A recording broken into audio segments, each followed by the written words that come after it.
Question number 18, ये 17 के ऊपर बेस्ड है।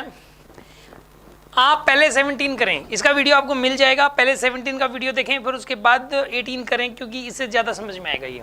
ठीक है, क्वेश्चन नंबर 18 क्या है? Suppose the ceiling in the previous problem is that of an elevator which is going up with an acceleration of 2 meter per second square. Find the elongations. एक elevator है, इसमें spring है, spring के साथ एक block लगा हुआ है 2 kg का, और स्प्रिंग कांस्टेंट है 100 न्यूटन पर मीटर, और एलिवेटर जा रहा है ऊपर की तरफ 2 मीटर पर सेकंड स्क्वायर के एक्सेलरेशन से। ठीक है, अब इसमें ये पूछा गया है कि पहला क्वेश्चन तो ये जो कि ऊपर वाले में, यानी ऊपर में जो पूछा गया था वही क्वेश्चन है फिर से। पिछले ऊपर वाले क्वेश्चन में बस इस एलिवेटर के पास एक्सेलरेशन नहीं था, ये समझो आप, और अभी एक्सेलरेशन है इसके पास बस। और क्वेश्चन में आपको ये बताना है कि पहला क्वेश्चन तो ये था कि इसके अंदर एलोंगेशन कितनी आएगी, कितना खिंचाव आएगा इसके अंदर। ठीक है ना, पहला क्वेश्चन अभी कितना एलोंगेशन है, एलोंगेशन। और दूसरे नंबर पे आपको बताना है इसके अंदर कि अगर 1 kg और लगा दे तो फर्दर एलोंगेशन कितना आएगा। 1 kg और जोड़ने पे टोटल एलोंगेशन नहीं पूछना, वह पूछ रहा है ये 1 kg की वजह से कितना आया। ठीक है ना, तो further elongation if 1 kg is added, if 1 kg is added then further elongation कितना होगा इसके अंदर, ये आपको बताना है।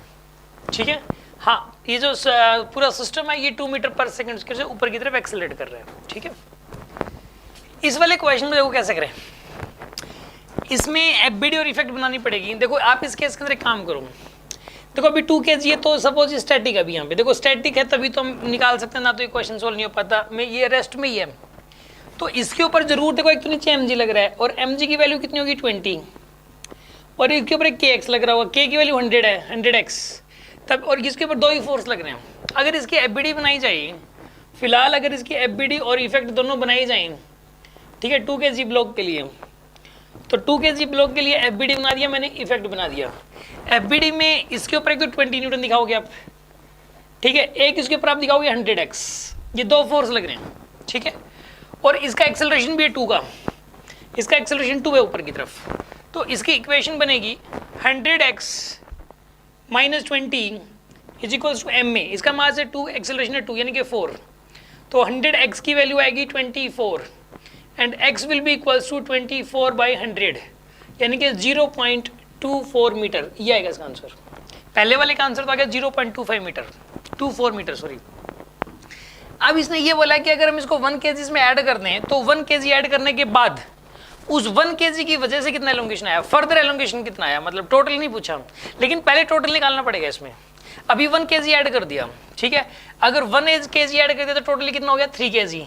अभी टोटल 2 की जगह मैं यहाँ पे 3 लिख सकता हूँ। ठीक है ना, अब मैंने टोटल 2 की जगह क्या लिख दिया मैंने यहाँ पे 3, तो नीचे mg कितना लगेगा अभी 30 न्यूटन।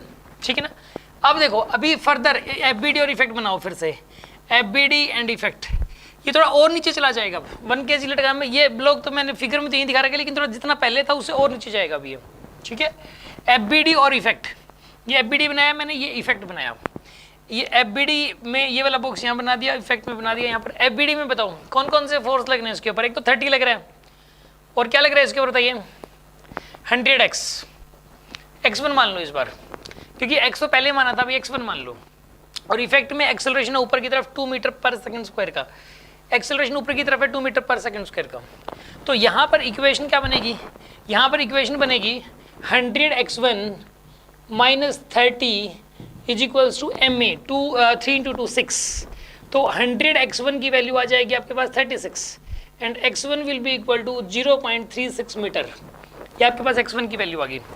मतलब ये हुआ कि टोटल अगर 2 kg हो तो इतना एलोंगेशन होगा, और 3 kg हो तो टोटल एलोंगेशन इतना होगा, तो वो एलोंगेशन फर्दर एलोंगेशन में निकालना था, मतलब उस 1 kg की वजह से कितना आया जो बढ़ा दिया। तो हमें ऐसा करना पड़ेगा, इसमें से ये घटाना पड़ेगा इस फर्दर एलोंगेशन की वैल्यू निकालने के लिए, या फिर एलोंगेशन ड्यू टू 1 kg निकालने के लिए। ठीक है, एलोंगेशन ड्यू टू 1 kg, ये आएगा 0.36 में से 0.24 मीटर घटा दो, 0.12 मीटर आंसर आएगा। This is the answer. समझ आ गया आपको?